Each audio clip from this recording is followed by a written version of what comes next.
La oración. Saludos en el nombre del Señor. Bendiciones para todos ustedes, amigos míos. Bendita sea esta hora. Buscar a Dios es la más gloriosa y gratificante de todas las actividades. Encontrar a Dios es forzosamente un proceso lento y gradual. Buscar y encontrar a Dios significa la liberación. Significa liberarse de las cadenas interiores. A fin de encontrar a Dios, deben emprender, como decimos nosotros, el camino. El camino no significa un sendero que ya existe para ustedes. Cuando deciden recorrerlo, todavía no hay camino, tienen que hacerlo. Son en realidad exploradores de una selva virgen que se abren camino a través de la maleza, poniendo un pie enfrente del otro en un proceso lento pero constante. En esta selva incesantemente crean formas del alma con sus pensamientos, sentimientos y acciones. En el alma humana promedio existe esta selva. No es de ninguna manera mala o criminal. Está hecha solamente de confusión, error, falta de autoconocimiento, desviación de la ley divina. Es ignorancia que crea una jungla a través de la cual tienen que abrirse paso para llegar a Dios, que es su meta final. Su obstinación interna y sus prejuicios crean conflictos en su alma, así como en su vida exterior. Estos pueden verse como rocas y piedras, montañas altas que tienen que disolver. Tienen que abrirse camino a través de sus varios defectos, que aparecen en su alma como maleza rebelde y a menudo como plantas venenosas en lugar de alejarse de ellas como lo hacían antes de decidir emprender este patchwork. Hay ríos y hay ríos que cruzar, aguas revueltas que domar y reencauzar. Estas son sus emociones incontroladas solo porque no conocen su origen y su verdadero significado. Hay precipicios que salvar, amigos míos, sus miedos a la vida tal como se les presenta, sus miedos al dolor y a la decepción. Para dominar su vida tienen que dar un salto a lo desconocido. Para perder sus miedos tienen que atravesarlos. No deben dar la espalda a sus precipicios autocreados, que no tendrían por qué existir para empezar si entendieran y aceptaran la vida tal como es. Después de que den el salto, verán que no había tal precipicio. La selva de la que hablo no es tan solo una analogía. Estas formas existen en realidad, existen en la materia sutil. En el camino del patchwork se abren paso a través de todas las dificultades que existen dentro de ustedes mismos. El camino no es fácil, es un largo ascenso por la montaña, muy empinado a veces y a menudo envuelto en sombras, envuelto en la oscuridad. En otras ocasiones, cuando han obtenido una pequeña victoria, el sol sale y descansan durante un rato. El paisaje se vuelve un poco más amigable y brillante. Entonces retoman el camino. A veces no pueden ver la meta durante un largo tiempo. Saben cuál es, pero están lejos de la conciencia directa de ella. Durante un tiempo muy prolongado al principio del camino, les parece que están dando vueltas en círculos, topándose siempre con el mismo paisaje, aparentemente sin moverse del sitio donde empezaron. Esto sería desalentador si no supieran que es una ilusión. En realidad están avanzando, y el círculo es lo que yo llamo la espiral. Esta es una experiencia inevitable en el patchwork. Todos sus defectos, sus errores, sus ignorancias y sus complejidades crean un gran círculo vicioso en su alma. Este círculo consta de defectos individuales que se afectan e interactúan entre sí y causan una reacción en cadena. Para romper este círculo vicioso, tienen que entender completamente sus defectos individuales que constituyen dicho círculo vicioso. Tienen que concentrarse en uno tras otro a fin de encontrar el eslabón de causa y efecto dentro de su círculo. El círculo entero no puede entenderse completamente si se le da la vuelta solo una vez. Cuando terminan la primera vuelta, tienen que empezar otra vez. Cada vez que vuelven a empezar, adquieren una comprensión un poco más profunda de los puntos individuales más destacados del círculo, hasta que, finalmente, ven todo el círculo en su mente y entienden la interdependencia de todas sus cualidades negativas. Entonces, dejarán de experimentar sus defectos como rasgos inconexos. Hasta que logren esta perspectiva, tienen que repetir la vuelta muchas veces. Al principio, esto les parecerá una repetición absurda que no va a ningún lado. No es así. Sin atravesar esta parte importantísima del patchwork, no pueden ser libres y alcanzar la luz. Así, el círculo se convierte en una espiral que asciende muy gradualmente. Algunos de ustedes podrían pensar que ya conocen sus defectos. Así será solo en la medida en que hayan estado activos en su patchwork. Tal vez conozcan algunos de sus defectos, pero hay otros que no han descubierto aún. Como he dicho antes, hay una enorme diferencia entre saber y saber. ¿Qué tan profundamente saben? ¿Hasta qué grado pueden conectar sus defectos con sus buenas cualidades? ¿Y sus defectos uno con otro? ¿Realmente pueden entender sus miedos, sus inseguridades y sus complejos desde el punto de vista de sus defectos en relación con su desviación de las leyes divinas? Hasta que alcancen esta comprensión, inevitablemente darán vueltas y más vueltas en su círculo vicioso específico. Ahora ya saben que todos los defectos provienen del orgullo, el voluntarismo y el miedo. Es esencial que vean y sientan que todas y cada una de sus fallas se derivan de uno o de todos estos tres defectos básicos. Encuentren el denominador común. Esto no es fácil si quieren entenderlo emocionalmente. Para ello tendrán que repasar los defectos y sus conexiones paso a paso, una y otra vez.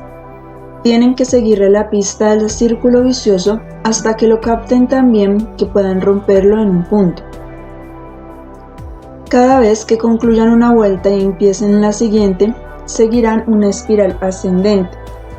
Al principio la inclinación hacia arriba será tan leve que ni siquiera la notarán, pero después sentirán claramente que cada vez que comienzan de nuevo, obtienen una percepción más profunda de sus problemas, y ya no los desalentará la aparente inmovilidad. Muy al principio no saben ni sienten que hay un círculo vicioso en ustedes. Experimentan tal confusión que ni siquiera saben por dónde empezar. Aunque conocen algunos de sus defectos y todos sus problemas exteriores, todavía no pueden conectar unos con otros. Esa es la parte más difícil al principio. Todo dentro de ustedes todavía está desorganizado. No saben por dónde empezar ni a qué aferrarse. En el momento en que enfocan la atención en una complejidad o problema, surgen otras cosas que aparentemente no tienen ninguna conexión y ustedes se confunden. Solo la autodisciplina y la perseverancia los llevarán al punto en que finalmente puedan ver el cuadro completo del círculo vicioso, como un defecto es causado por otro en una reacción en cadena. Cuando lleguen al punto de la claridad, estarán entrando en una fase muy importante. No deben desalentarse cuando al principio la desorganización sea tan grande que no sepan por dónde ni cómo empezar. Después de un tiempo, ya no será todo como arena que se deslice entre los dedos. Tendrán algo definitivo a lo cual aferrarse, un cuadro claro de este círculo. El círculo vicioso consta de una multiplicidad de defectos de carácter que, en diversos puntos, se agrupan y les muestran problemas importantes que pueden encararse y trabajarse. Cuando progresen más, encontrarán un punto importante que es la clave de toda su personalidad y de todos sus problemas. Deben encontrar esa llave ustedes mismos y deben hacerlo mediante su propio trabajo. Darles la respuesta no les haría ningún bien. Las formas de las que hablo existen, amigos míos, y nosotros que estamos en espíritu podemos verlas claramente. En el camino, las formas varían con cada individuo, pues no hay dos personas iguales o que tengan la misma manifestación exterior de los problemas interiores. Una variedad infinita de corrientes buenas y malas influyen unas en las otras. Les prometí que les hablaría de la oración esta noche, porque es uno de los requisitos más esenciales para desarrollarse y avanzar en el Pathwork. Sin la oración y sin poner sus intenciones en práctica, nada puede lograrse. Ahora bien, ¿qué es la oración? Muchas personas no se preguntan nada acerca de ella, la dan por hecho. Muchos otros no entienden la oración. Dicen a su propia manera y con cierta lógica, ¿por qué debería Dios conceder a alguien ayuda o gracia simplemente como respuesta a la oración? ¿Por qué no la recibe alguien más que trabaja pero no ora? A primera vista, este argumento parece lógico, pero la sencilla verdad es que la persona que no reza jamás podrá actuar ni experimentar su realización como la persona que ha aprendido lo que es la oración apropiada y la práctica. Trataré ahora de explicarles esto. La gracia de Dios, la ayuda de Dios y la luz de Dios existen en todo el universo. Dios no decide darlas o negarlas, amigos míos. La experiencia del amor de Dios depende de lo receptivo que sea uno. Depende del individuo, en el cuerpo o como espíritu, derribar la pared que separa al ser inferior de la gracia de Dios, la fuerza de Dios, la misericordia de Dios, el amor de Dios y todos los demás atributos divinos. La oración es esencial para lograr este objetivo. ¿Cómo? Podrían preguntar. En primer lugar, la oración es el mejor ejercicio para aprender la concentración. Sin la capacidad de concentrarse no pueden lograr nada en la vida. Necesitan poder concentrarse cuando están en el camino del Pathwork. Existen muchos sistemas en su mundo que enseñan ejercicios de concentración específicos y separados. Sin embargo, mi consejo es que se combinen la oración y los ejercicios de concentración. No hay mejor manera de aprender a concentrarse que la manera sistemática de orar. Al enfocar la atención en un objeto, no aprenderán a concentrarse mejor que si lo hacen enfocándose en un tema para su oración. Pueden obtener simultáneamente el beneficio de la oración sin perder el tiempo concentrándose en cosas sin importancia. Cualquiera que esté en el Pathwork debe aprender a enfocar la atención en lo verdaderamente esencial. La concentración en un objeto no es esencial, pero puede ser mejor que nada, así que alguien que no cree en Dios puede por lo menos aprender a concentrarse.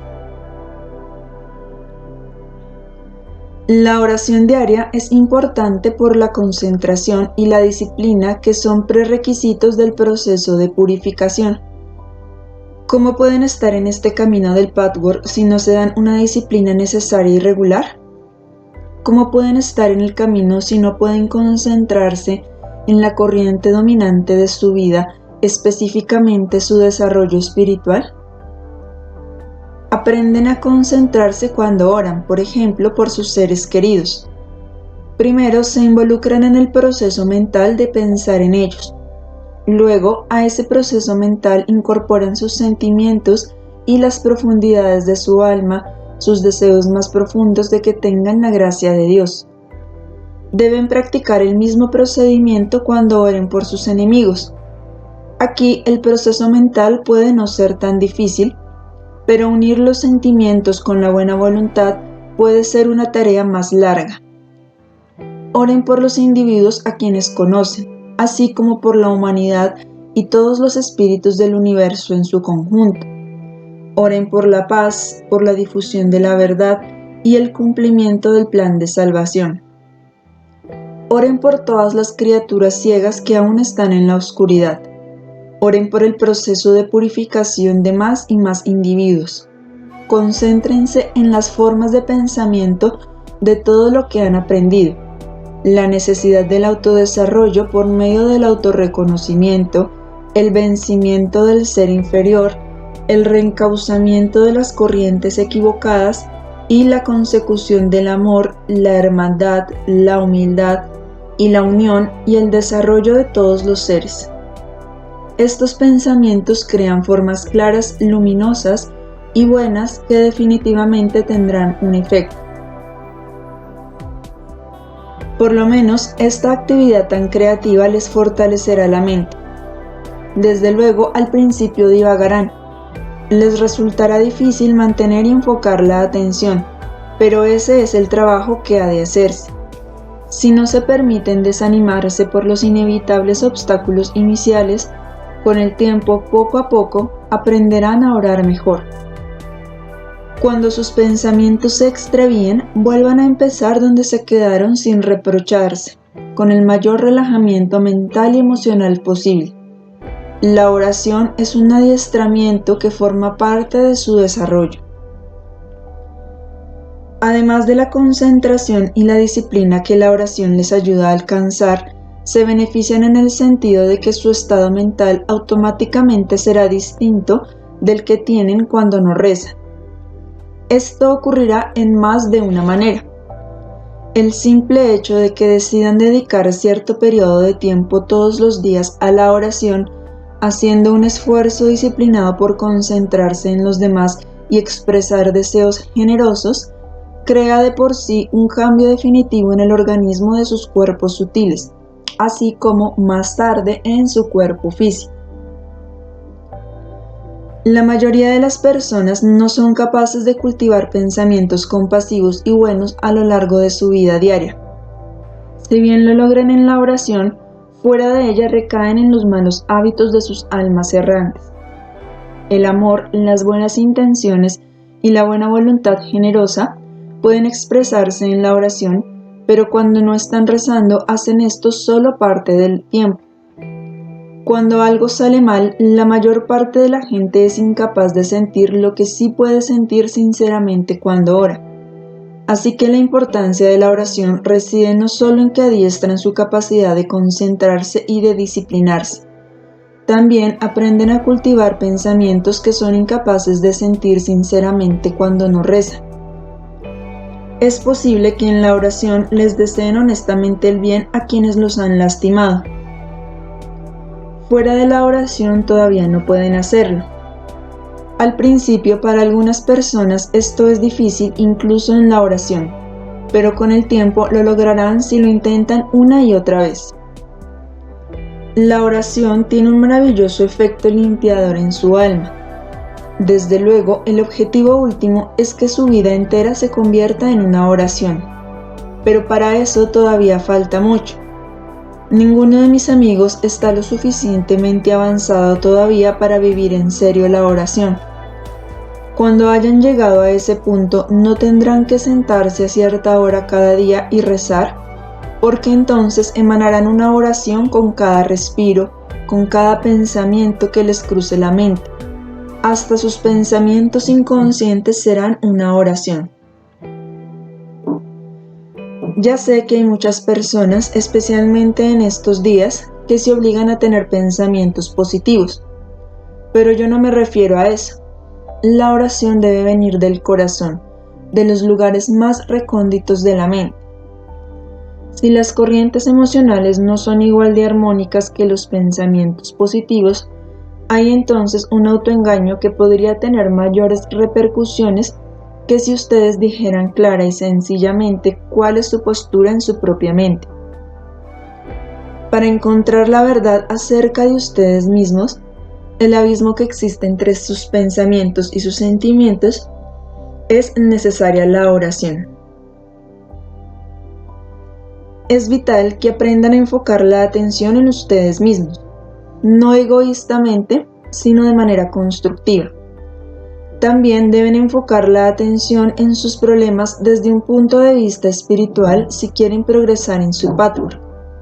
En la oración automáticamente tenderán a verse a sí mismos sus defectos, sus problemas y sus experiencias bajo una luz diferente de cómo lo hacen cuando están afectados por las influencias muchas veces no espirituales de su ambiente normal. Otro requisito es desarrollar una comprensión concisa de ustedes mismos y de sus problemas. Esto introduce un orden en su alma que no puede mantenerse sin sus esfuerzos incesantes. Entonces llegarán a darse cuenta de una manera profunda de que sus problemas externos no son más que la manifestación de sus fallas internas. No es fácil alcanzar esta comprensión.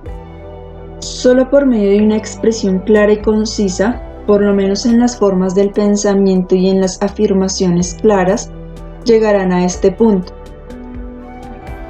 ¿Cuántos de ustedes todavía separan sus problemas de sus defectos, aun cuando saben en teoría y en principio que existe una conexión?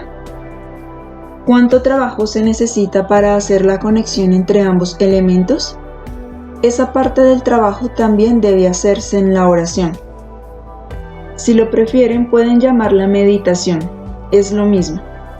Por medio de la meditación se toman la molestia de aclarar y presentar sus problemas concisamente a Dios y a ustedes mismos. Deben saber que Dios desea que descubran la verdad dentro de ustedes mismos. Nadie puede encontrar respuestas y desarrollarse sin la oración diaria. Por lo general, sus pensamientos son desenfrenados. Se concentran tal vez exageradamente en un detalle insignificante y dan demasiada importancia al efecto en vez de ir a la causa. Las personas muchas veces no destacan lo que es realmente importante a menos que estén orando. No quiero dar a entender que todos los que oran van al meollo del asunto. Hay muchas personas que rezan diariamente con oraciones preestablecidas o tal vez inventadas por ellas mismas, pero sin hacer lo que es más esencial para su purificación. Sin embargo, cualquier persona que desee estar en este pathway a menudo encontrará la fuerza y el deseo de hacerlo cuando ore, con una conciencia directa del deber de obedecer la voluntad de Dios. De lo contrario, uno se siente tentado a seguir un patrón viejo de pensar y reaccionar, evitando los verdaderos problemas. Otro elemento importante de la oración es que cualquiera que se acerque a Dios con el ánimo de rezar automáticamente tendrá una actitud más humilde. Incluso las personas que constantemente culpan a otros y al mundo, o al destino, o a Dios de su infelicidad, cambiarán, por lo menos durante el tiempo de la oración, su manera de pensar y se volverán más humildes. Gradual pero seguramente, esta nueva actitud será suya en todo momento. Otros que estén convencidos, aunque no sean conscientes de ello, de que el mundo entero gira alrededor de su ego, que son los seres más importantes, acabarán por pensar de una manera diferente al cultivar en la oración pensamientos que poco a poco afecten sus corrientes emocionales y toda su perspectiva de la vida. Las personas que sienten que su ego es el centro del mundo tienden a juzgar todo desde un punto de vista subjetivo. Estas personas, muchas de las cuales también manifiestan buena voluntad con respecto al autodesarrollo, tienen una imagen interna que las hace sentir que son las criaturas más exaltadas e importantes del universo. Incluso su idea de Dios está hecha a su medida para satisfacer sus necesidades personales y no purificadas. Hay muchos que son demasiado orgullosos para pedir un favor. Cuando oran, tienen que aprender a hacer eso. Se despierta un tipo especial de humildad cuando uno pide y acepta un favor de alguien más poderoso. ¿Cuántos de ustedes se avergüenzan de hacerlo y sienten incluso orgullo de avergonzarse? En la oración aprenderán a ser humildes. Es otra medicina para su alma, otra limpieza. La oración ayuda a adelgazar la pared que existe entre ustedes y las fuerzas divinas que quieren fluir a su alma. Tienen que volver posible esta afluencia por medio de sus propios esfuerzos. Así como sus reacciones y pensamientos negativos crean formas de confusión, así también los pensamientos y los sentimientos que cultivan en la oración crean formas buenas, claras y armoniosas. Estas formas les ayudarán con el tiempo a cambiar sus actitudes internas y a menudo inconscientes, arraigadas en el orgullo, el voluntarismo, el miedo y el error. Los equiparán para ser los exploradores de su propia jungla y páramo. Así pues, amigos míos, no me digan, amo a Dios y trato de ser una buena persona. No necesito orar a menos que me sienta particularmente inspirada. Esto es un error craso. Cuanto más desarrollados están, más se espera de ustedes y mayor es su deber de superar lo que les resulta más difícil. Dios no les facilitará la práctica de esta disciplina diaria, enviándoles la necesaria inspiración y el estado de ánimo propicio. Ustedes tienen que aprender a vencer las dificultades para volver instintivo este proceso diario de limpieza. Cuanto más difícil es reunir la disciplina necesaria para practicar la oración diaria, más la necesitan. Es un hecho que cualquier cosa que descuiden en su patchwork, cualquier manera en que se desvíen de su plan de vida, creará nuevas repercusiones en su existencia. La persona que ya ha hecho de la oración una disciplina diaria debe tener cuidado de un extremo opuesto, el extremo de la rutina.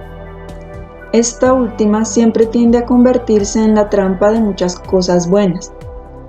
Una de las dificultades de experimentar la perfección de la armonía divina es encontrar el justo medio en todo y resistir los extremos que siempre son tentaciones.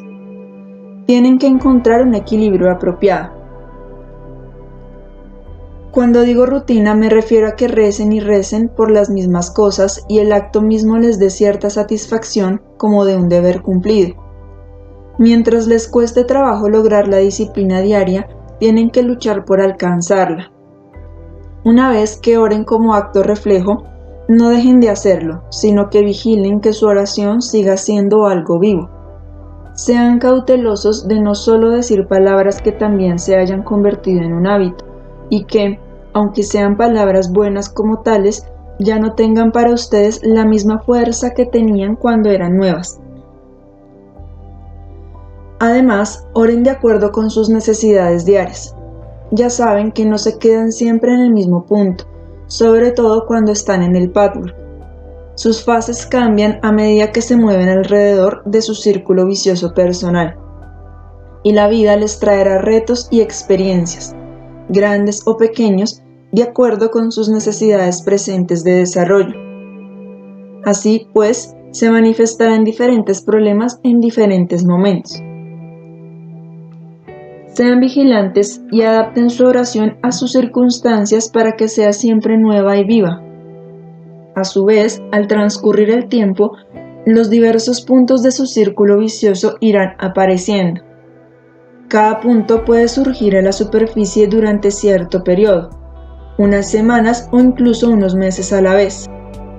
No pueden concentrarse con igual fuerza en todos los puntos de su círculo, pero llegar a la fase en la que puedan centralizar algunos temas importantes del círculo vicioso. En ocasiones, cuando hagan un reconocimiento importante, pueden practicar la concentración en el cuadro general. Para ajustar su oración a las fases de su desarrollo, necesitan estar vigilantes y reconocer que los eventos diarios de su vida y sus reacciones a ellos se relacionan con su círculo vicioso interno. De esta manera pueden resistir la tentación de hacer de su oración una rutina. Entonces permanecerá viva, siempre cambiante, de acuerdo con su patchwork en transformación. Gradualmente serán capaces de concentrarse más en lo que se necesita cada día y no se dispersarán. Con el fin de no descuidar las muchas cosas por las que oran que no tienen nada que ver con ustedes directamente, podrían tratar de tener presentes ciertos puntos destacados que desean recordar, pero aquí también cuiden de conservar vivos sus sentimientos. Escuchen la fortaleza de sus sentimientos. Lleven sus necesidades diarias, no las necesidades materiales, a su oración y consideren todo lo que pasa desde el punto de vista del desarrollo espiritual y pidan a Dios ayuda y comprensión. Tal vez tengan que luchar por obtener esta comprensión, así que es necesario que plasmen entonces en su inconsciente estas nuevas percepciones, creando la forma de pensamiento desde diversos ángulos. Pregunten a Dios todos los días qué tienen que aprender. Pídanle su ayuda. Esto quedará gradualmente impreso en su mente inconsciente para que pueda formarse una buena huella dentro de ustedes. Este proceso equivale a instruir a su inconsciente. Les hace tener presente con mucha claridad cuál es su meta inmediata, la meta que pueden ver ahora. También les dará un conocimiento más preciso de cuánto siguen desviándose de la meta cuando se observen en su revisión diaria.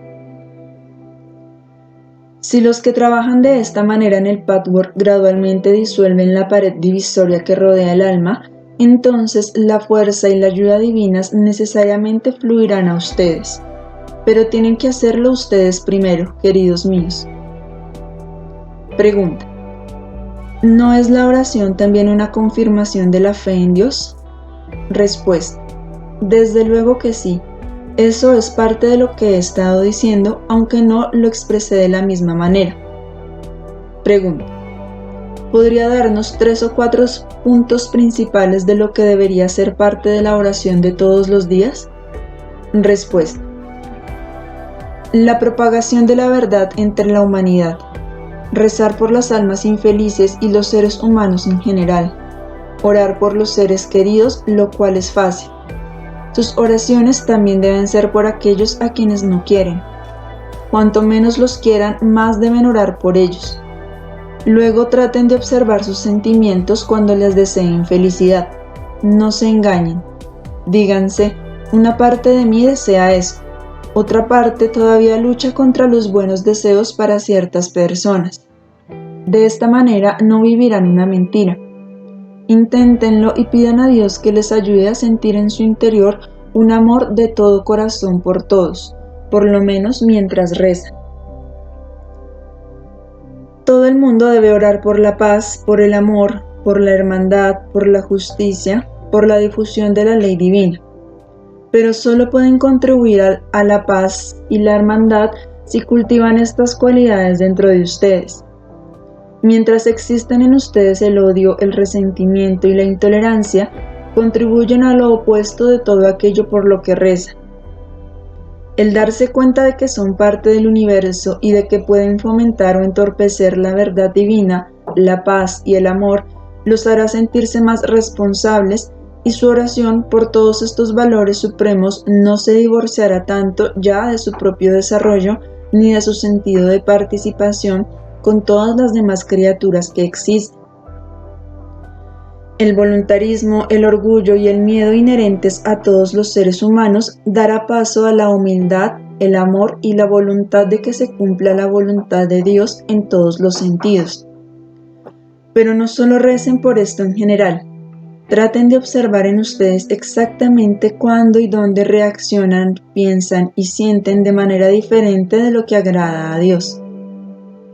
Oren para descubrir específicamente cuáles son sus temores, y una vez que esta oración haya sido respondida, recen para poder superar sus miedos mediante la aceptación de lo que temen, siempre que sea la voluntad de Dios para ustedes y sea algo bueno para su desarrollo y su crecimiento espiritual.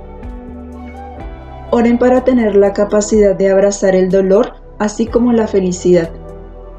Recen para que no amen tanto su ego, que rehuyan el agente sanador de un dolor ocasional. Oren para tener el valor de aceptar el dolor de la manera correcta. Luego, en el sentido último, el dolor debe ser uno con la felicidad. Cuando alcancen cierto punto en su camino a Dios, ya no conocerán la diferencia entre el dolor y el placer. El dolor será felicidad y la felicidad será un dolor gozoso. Todo es uno a final de cuentas. Me doy cuenta, amigos míos, de que estas son meras palabras en este momento, tal vez incluso palabras peligrosas para algunos de ustedes. No deben tratar de forzar el estado de ser que les describo aquí. No pueden forzarlo. Todo puede pervertirse, especialmente cuando se le fuerza. Así que tengan cuidado de no asumir por la fuerza los estados que les describo aquí. Simplemente continúen en su camino paso a paso y todos los días lograrán algo. Y eso es bueno, no se apresuren. Los resultados surgen orgánicamente de las necesidades y los esfuerzos inmediatos. Si oran por todo esto y además introducen sus problemas personales siempre cambiantes en el tejido mismo de su oración, cosecharán los frutos. Pregunta. Hay algunas teorías que dicen que a fin de conseguir la disciplina de la oración diaria, uno debe apartar para ella la misma hora todos los días. Creo que esto conduce a la rutina contra la cual ustedes nos advirtió. ¿Dónde está la razón? Respuesta. No se puede generalizar. Para algunas personas es correcto hacerlo de una manera, para otras de un modo distinto. Si una persona sigue teniendo dificultades para dominar una disciplina, entonces la misma hora y el mismo lugar todos los días puede ser de utilidad. También hay casos en que una disciplina puede desarrollarse igualmente bien o mejor si uno no se obliga con pedantería. Esto depende del estilo de vida de una persona o de su carácter, en suma de muchas circunstancias. No se puede establecer una regla. Pregunta. Pero empezar el día con una oración da dirección espiritual a la jornada. Y de nuevo, la noche debería ser un momento idóneo para ponerse en paz, ¿no es cierto? Respuesta. Sí. Yo diría que todas las personas pueden dedicar al menos 2 o 3 minutos a la oración cuando se levantan y cuando se acuestan. Pero esas no necesariamente deben ser las horas. Para algunas personas puede ser mejor otra hora del día, pero de todos modos deben levantarse y retirarse a descansar en Dios y con Dios. Esto no debe tomar más de unos cuantos minutos y debe hacerse además de la oración larga, que tomará por lo menos media hora. Lo importante para la oración larga es que sepan que tienen suficiente tiempo y que nadie los va a molestar, para que puedan estar completamente relajados. Cuándo debe ser esa hora es algo que cada persona debe determinar. Existe un ritmo individual para todos. Pregunta. Ya que estamos empezando con el Gita, me gustaría detenerme un momento en lo que usted dijo con respecto al dolor y el placer. ¿Se refería usted a lo que hay más allá de los pares de opuestos? Respuesta. Sí, exactamente. Pregunta. La última vez dijo usted que la primera pregunta que debía hacerse esta noche era la que se refiere a la hiperactividad del alma. Respuesta. Todos ustedes saben por mis conferencias anteriores que hay corrientes activas y pasivas básicas en el alma humana en todo el universo. Y he explicado que la desarmonía en el alma humana se debe en gran medida al hecho de que muchas corrientes que deben ser activas son pasivas y viceversa. Ahora bien, ¿cuáles son estas corrientes activas incorrectas? Las corrientes activas que no deben ser activas proceden del voluntarismo. Este no siempre significa querer algo malo o perverso. Ninguno de mis amigos que están aquí desearía conscientemente algo incorrecto, malo o dañino para alguien.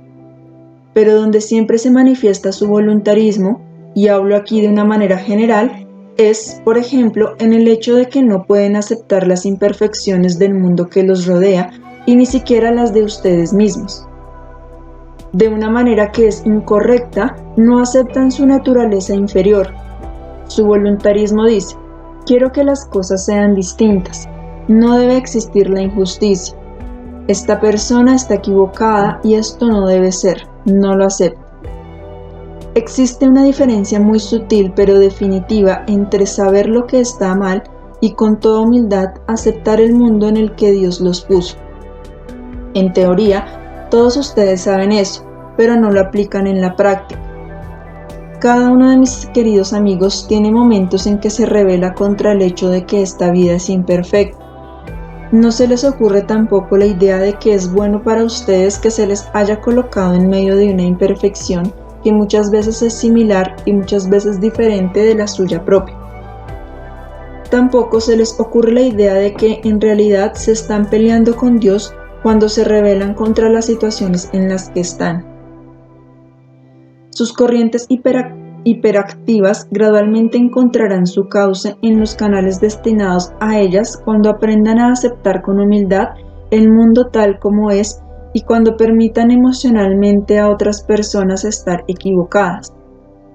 De hecho, no pueden cambiar estas cosas, pero en sus emociones constantemente se resisten a ellas. Cuando digo que deben dar permiso a otras personas de cometer sus propios errores, no me refiero a los casos en los que deben alzarse y tal vez defender a un hermano o hermana más débil. Este tipo de permiso significaría el extremo opuesto equivocado de ser pasivo cuando debe existir la actividad. Cuando es correcto un caso e incorrecto otro, no puede establecerse mediante reglas fijas. Todos los casos difieren y solo por medio de sus propios esfuerzos de autodesarrollo encontrarán la verdad en cada caso dado. Es significativo que las mismas personas que son activas cuando deben ser pasivas, lo que significa que luchan emocionalmente contra aquello que deben aceptar, carecen del valor para alzarse y prohibir que la naturaleza inferior de otra persona se aproveche de quienes la rodean. Así que cuando hablo de que debe cesar la lucha contra la aceptación, me refiero a los casos en que deben aceptar aquello que no tienen ni el poder ni el derecho de cambiar. El conflicto se intensifica por el hecho de que afuera no pueden hacer nada porque su sentido común les dice que no es posible, mientras que por dentro se retuercen y se rebelan. Esta rebelión es una hiperactividad. Este es el ejemplo más común y frecuente de hiperactividad, y puedo decir con toda seguridad que todos los demás casos de hiperactividad se derivan de este tema principal. Este desperdicio de fuerza, ya que todas las actividades necesitan fuerza, disminuye la que tienen en los casos en que deben ser activos. Si son activos cuando y donde deben serlo, jamás agotarán sus recursos de fuerza interior, sino solo si son activos cuando no deben serlo. Por ejemplo, necesitan fuerza para amar, para tener valor y así por el estilo.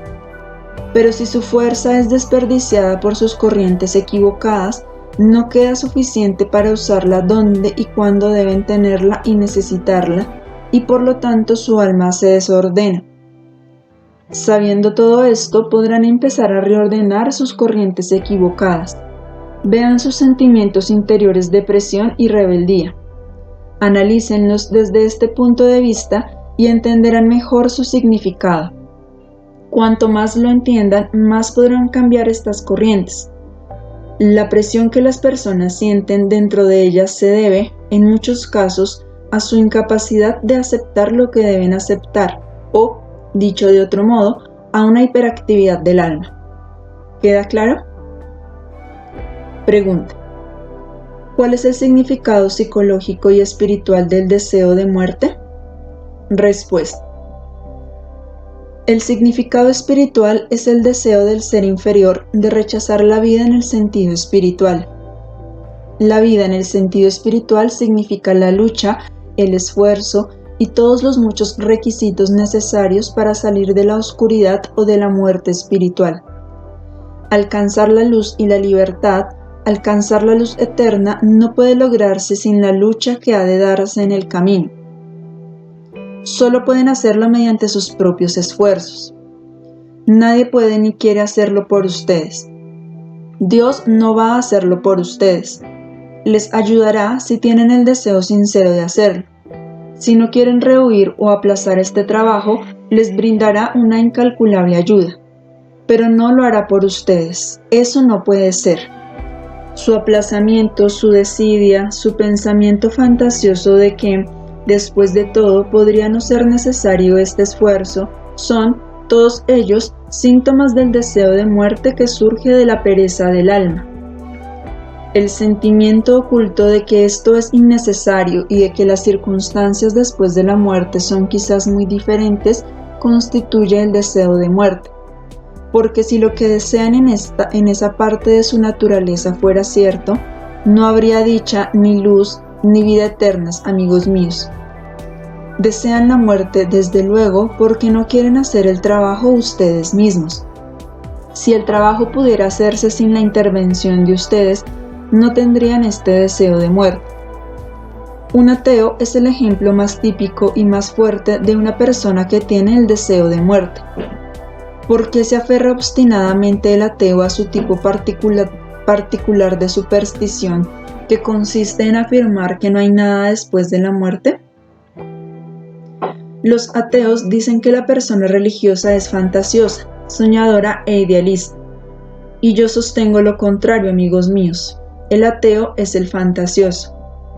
Espera que cuando muera todo se haya acabado y tenga una inconsciencia y un sueño eternos, y que no se le pidan cuentas de nada. Esa es la forma más fuerte de pensamiento fantasioso. Y todos los ateos deberían pensar en ello de esta manera. Y siempre que mis amigos tienen dudas recurrentes, es su deseo de muerte el que habla y los hace concebir la fantasía de que tal vez no sea necesario que venzan sus propios obstáculos internos. Que el deseo de muerte se haya interpretado de manera diferente en diversas escuelas psicológicas de pensamiento es algo que no trataremos aquí, pero básicamente el deseo de muerte es lo que acabo de decir. Pregunta. Y luego me gustaría saber por qué la mayoría de las personas le tiene miedo a la muerte. No puede ser solamente el temor a lo desconocido. ¿Hay algo más? Respuesta. La persona que no está logrando lo máximo de que es capaz, según su plan personal, tendrá miedo de regresar al mundo espiritual. Inconscientemente sabe eso, pero el sentimiento no puede aflorar con las razones verdaderas, sino que solo se manifiesta como un miedo general a la muerte. Todos los que no están haciendo todo lo que pueden tendrán pavor del momento en que tengan que revisar su vida y ver que tienen que venir otra vez por las mismas razones y enfrentarse a las mismas dificultades y quizás a otras peores. Una persona que realmente está dando su 100% no temerá la muerte. ¿Lo entiendes? Pregunta. En la medida en que el miedo es lo opuesto del amor y la mayoría de las personas tienen miedo de morir, ¿no demuestra eso que la mayor parte de la gente no sabe lo que es el amor? Respuesta. Naturalmente. Lo digo una y otra vez. La consecución del amor específicamente, así como la consecución de la perfección generalmente, es algo que se produce en etapas lentas. Llegan a ello por etapas graduales y no de un día para el otro. Por lo tanto, el grado de la capacidad de amar varía con cada individuo. Cuanta más capacidad de amar tiene una persona, menos miedo deberá tener, aun cuando algunos temores no parezcan estar directamente conectados con su falta de amor. Asimismo, cuanto más fuerte es el ego, menor es la capacidad de amar, y por lo tanto más presente está el miedo. Pregunta. ¿No es el miedo a la muerte en un sentido físico-psicológico también algo que se nos da a fin de preservar nuestra vida? ¿El instinto de vida? Respuesta. Sí, eso es muy cierto hasta cierto grado. Digámoslo así, para la persona que no ha avanzado tanto en su desarrollo espiritual para entender lo que ustedes están aprendiendo, para saber lo que saben, este instinto de vida es un factor esencial. Para ustedes eso ya no es necesario, al menos no en general. Pero incluso para ustedes, este instinto puede ser importante cuando pasan por momentos de gran crisis, cuando todos los conocimientos se paralizan. Pero en general, ustedes saben qué es qué, y ya no le tienen miedo a la muerte a fin de aferrarse a su vida. Así que aquí es una cuestión de desarrollo. Un niño en el sentido real, así como en el sentido espiritual, necesita este miedo a la muerte como instinto de conservación. Pero conforme el individuo madura, Este instinto gradualmente se encauza en un canal diferente. Pregunta: ¿esto es similar al miedo objetivo? Respuesta: sí, exactamente. Pregunta: ¿puedo hacer una pregunta relacionada con la enfermedad mental? ¿Cuáles son los antecedentes espirituales de la esquizofrenia? Respuesta: existen tantas posibilidades que no podría dar una sola respuesta. Hasta donde esto puede generalizarse, puedo decir lo siguiente. Un caso extremo del muro divisorio causará esta enfermedad, una incapacidad extrema de amar, un egocentrismo extremo. Ese sería, hablando en términos amplios, el origen de cualquier enfermedad mental. Pregunta: en otras palabras, ¿una separación completa entre el ser superior y el ser inferior? Respuesta: sí, pero no solo entre el ser superior y el ser inferior, sino también entre el ser y los demás, y entre el ser y la realidad. Pregunta: ¿una falta completa de amor entonces? Respuesta: sí.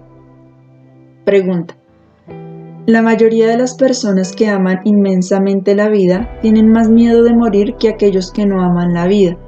¿Cómo puede ser? Respuesta: no, eso es un error. No es cierto en absoluto. Las personas que viven en el sentido real jamás tendrán miedo a la muerte, pero las que aman la vida en el sentido equivocado sí lo tendrán. Siempre digo que todo depende del cómo. En este caso, ¿cómo ama la vida la persona? Pregunta: ¿es la diferencia entre la vida infinita y la vida finita? Respuesta: sí. Pregunta: ¿es amar la vida en el sentido de querer tenerlo todo dentro de un lapso breve? Respuesta: exactamente. Ese es el tipo incorrecto de amor a la vida. Pregunta: usted habló sobre las bendiciones en la última conferencia. Me pareció muy interesante lo que dijo, pero hubo algo que no entendí muy bien. Hay cierto grado de bendición que recibimos cuando usted nos la da aquí en persona.